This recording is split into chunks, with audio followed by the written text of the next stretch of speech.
Some family photographs should never have existed. In a dusty attic in rural Kentucky, tucked behind generations of forgotten memories, lies a wedding album that tells a story so twisted, so fundamentally wrong, that even hardened historians have struggled to speak its name aloud. In white lace, the bride is radiant, her smile hopeful and innocent. Proud beside her stands the groom, his hand placed possessively on her waist. They look like any young couple from 1920s America beginning their life together. But a secret is held within this photograph, one that would destroy everything we think we know about the boundaries of human decency. She didn't just marry into the family. She married her own brother, her own blood. And this was not some desperate act born of isolation or madness. It was calculated. It was planned. This was a family tradition that had been festering for generations in the shadows of American society, hidden behind respectable facades and Christian values, while something unspeakably dark grew stronger with each passing year. Tonight, we will tell you about the Bramwell family of Eastern Kentucky. A bloodline so corrupted by its own design that by the time the truth finally surfaced, it was already too late for the children who paid the ultimate price. This is not just a story about forbidden love or rural isolation. This is about a family that deliberately chose, generation after generation, to destroy itself from within, and about the innocent victims who never had a chance to escape the genetic prison their ancestors had built around them. The woman in that wedding photograph was named Sarah Mae Bramwell. Her brother Thomas was the man standing beside her. And what happened after their wedding night would create a legacy of human suffering that continues to haunt the hills of Kentucky to this very day. The Bramwell curse did not begin with Sarah Mae and Thomas. It began 3 generations earlier in 1847 when Jeremiah Bramwell first settled in the remote hollers of Pike County, Kentucky. Jeremiah wasn't running from the law or seeking fortune in the coal mines. He was running from something far more personal, far more shameful. A different story is told by court records from his previous home in Virginia than the one his descendants would later claim. Jeremiah had been quietly asked to leave his community after allegations surfaced concerning his relationship with his own sister, Rebecca. But here in the mountains where neighbors lived miles apart and questions weren't asked, Jeremiah could start fresh. He could reinvent himself. And most importantly, he could begin building a family according to his own twisted vision of purity. Jeremiah believed that outside blood weakened the family line. He preached that true strength came from keeping the bloodline concentrated, undiluted by strangers who couldn't understand their ways. It sounds like the rambling of a madman, but Jeremiah was calculating. He was planning something that would span generations. Jeremiah's first act wasn't to find a wife from the local community. It was to send word back to Virginia, calling for his younger sister, Rebecca, to join him. She arrived 6 months later, already carrying his child. The local preacher who married them never asked questions about their shared last name or their identical features. Money changed hands. Documents were altered, and Rebecca Bramwell became Rebecca Matthews in the church records. But in the privacy of their isolated cabin, she remained what she had always been, Jeremiah's sister, his wife, and the unwilling mother of a bloodline that would carry poison in its veins for the next century. Their first child was born in 1848, a son they named Ezekiel. He seemed healthy at birth, but by age 3, the signs were already showing. Ezekiel couldn't speak properly. His left arm was withered, and his eyes held a vacant stare that unnerved even his own parents. But Jeremiah saw no warning in his son's condition. He saw only the beginning of his grand experiment in human breeding. Ezekiel Bramwell grew up believing that his family was blessed, chosen by God to remain pure in an impure world.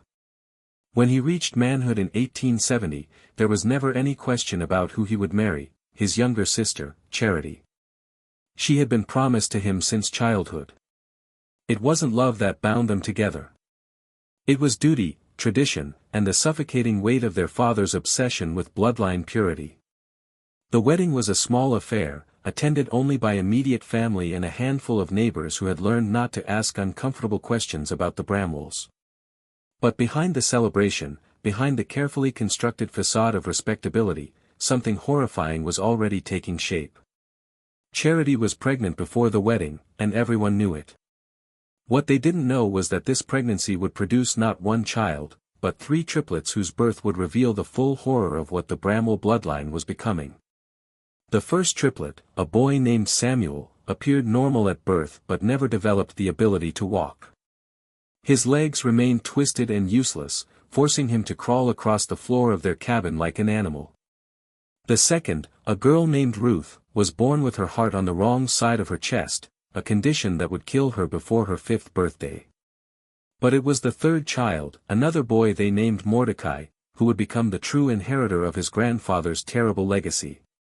Mordecai was born with a sharp intelligence that seemed almost unnatural, as if the genetic damage that had destroyed his siblings had somehow concentrated their mental capacity into his developing brain. He could read by age 3, could perform complex mathematical calculations by age 5, and by age 10, he had already begun developing his own theories about what he called genetic perfection through selective breeding. He had taken his grandfather's crude obsessions and transformed them into something that resembled science. Something that sounded almost reasonable when he explained it in his calm, measured voice. But beneath Mordecai's intellectual gifts lurked something far darker. He had inherited more than just his grandfather's beliefs about bloodline purity. He had inherited the family's complete inability to see their own victims as human beings worthy of compassion or choice. By 1895, Mordecai Bramwell had become the undisputed patriarch of the family, and he ruled his bloodline like a twisted scientist conducting an experiment on human genetics. He had married his own sister, as tradition demanded. But Mordecai's ambitions went far beyond simple sibling marriage. He began keeping detailed records of every birth, every death, every genetic anomaly that appeared in the family tree. He catalogued the children who died in infancy, the ones who survived with severe disabilities, and the rare few who seemed to inherit what he called concentrated family gifts. Mordecai's wife's sister, Temperance, bore him 7 children over 12 years. 3 died before their 1st birthday, their tiny bodies unable to cope with the genetic damage that ran through their blood. 2 more survived but lived their entire lives as invalids, unable to care for themselves, completely dependent on family members who saw them not as beloved children, but as failed experiments. But it was the surviving children, Thomas and Sarah Mae, who would become the culmination of Mordecai's life work. Thomas was born in 1896, physically strong but emotionally hollow, as if the genetic concentration had burned away his capacity for normal human feeling. Sarah Mae followed 2 years later, beautiful in an otherworldly way that seemed to mesmerize everyone who met her. But beneath her ethereal appearance lay a mind that had never been allowed to develop its own thoughts, its own desires, its own sense of self-preservation. From birth, she had been told that her purpose was to marry Thomas, to bear his children, and to continue the family's march toward what Mordecai called genetic transcendence. But Mordecai wasn't content to simply arrange another sibling marriage. He had spent decades studying the family's breeding patterns, and he believed he had discovered something extraordinary. The children born from the most closely related parents, the ones who survived the genetic lottery, seemed to possess unusual abilities. Some showed extraordinary memory. Others demonstrated an almost supernatural ability to predict weather patterns or animal behavior. Mordecai convinced himself that his family was evolving into something beyond ordinary humanity, and Thomas and Sarah Mae represented the next crucial step in that evolution. What Mordecai refused to acknowledge, what he couldn't allow himself to see, was the human cost of his experiment. For every child with unusual gifts, 10 others had died in agony. For every generation that seemed to prove his theories, dozens of lives had been sacrificed on the altar of his scientific hubris. The spring of 1921 brought unseasonable warmth to the Kentucky mountains, and with it came the wedding that would represent the dark culmination of 74 years of deliberate genetic destruction. Sarah Mae Bramwell had turned 23 that March, and her brother Thomas was 25. They had never known a world where they were not destined for each other, never experienced the freedom to love someone outside their own blood, never even imagined that what their family demanded of them was profoundly wrong. Sarah Mae spent her wedding morning in the same bedroom where she had slept as a child, having her hair arranged by female cousins who whispered excitedly about the ceremony as if it were completely normal. She wore her grandmother Temperance's wedding dress, altered to fit her smaller frame, and carried a bouquet of mountain laurel picked from the same hillside where 3 generations of Bramwell brides had gathered their wedding flowers. To anyone watching from the outside, she looked like any nervous bride preparing for the most important day of her life. But there were no outsiders watching. The wedding guest list included only immediate family members, and even they numbered fewer than 20 people.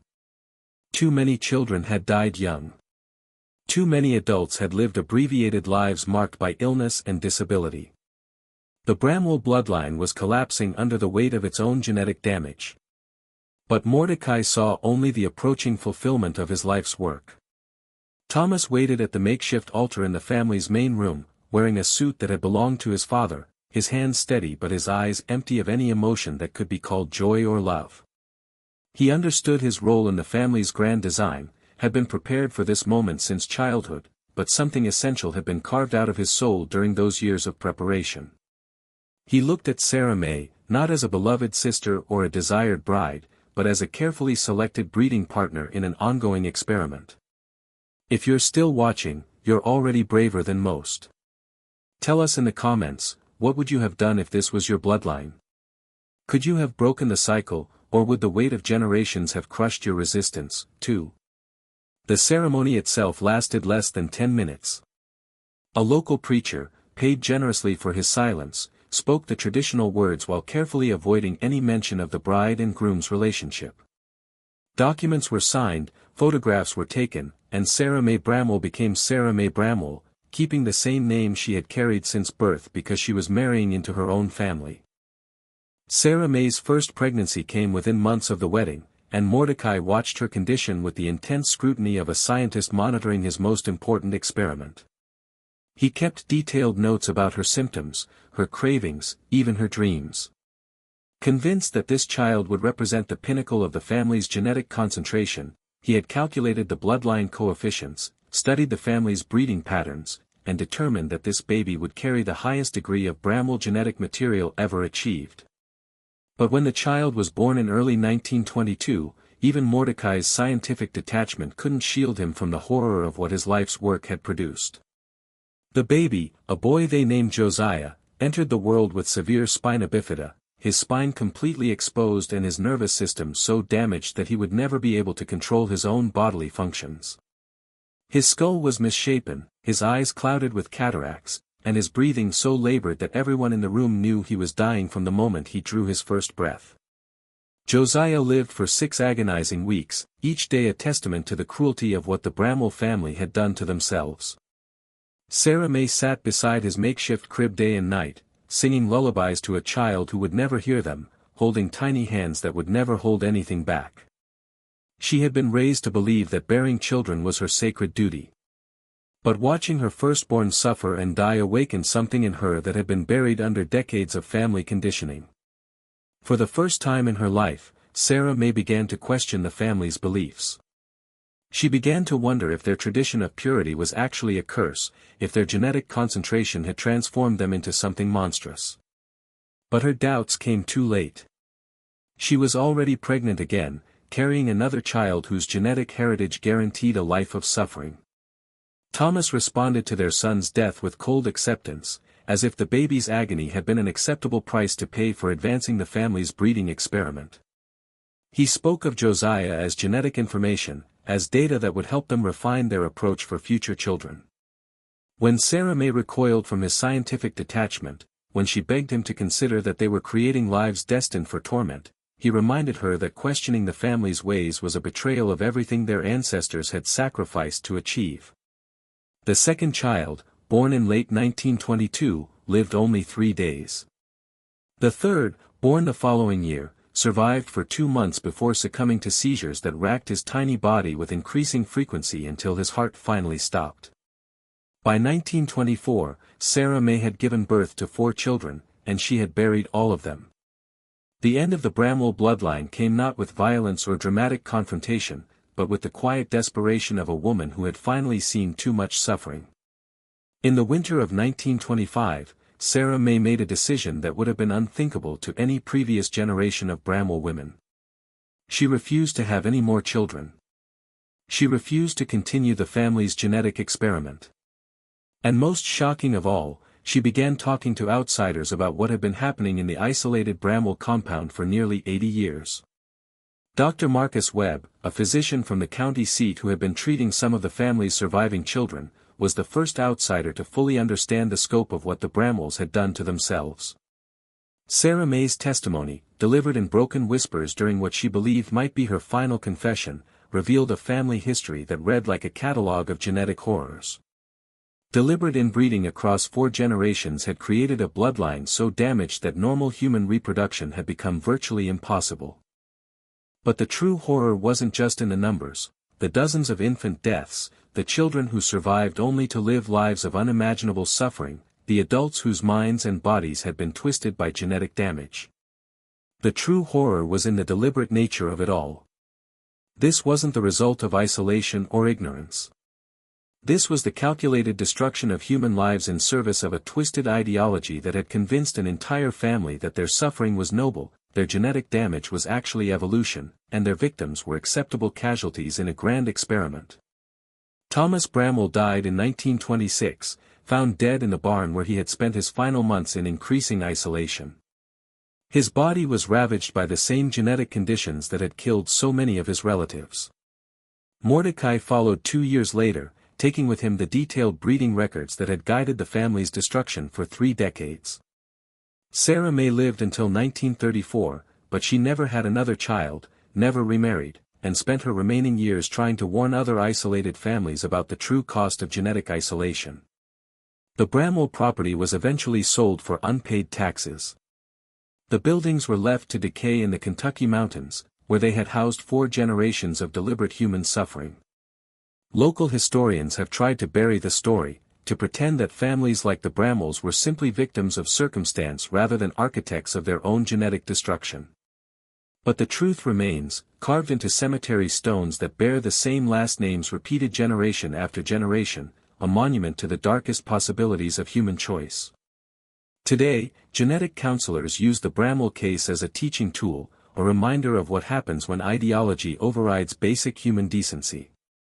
The family story serves as proof that the most horrifying monsters are often the ones who convince themselves that their cruelty serves a higher purpose, that their victims' suffering is justified by their own twisted vision of perfection.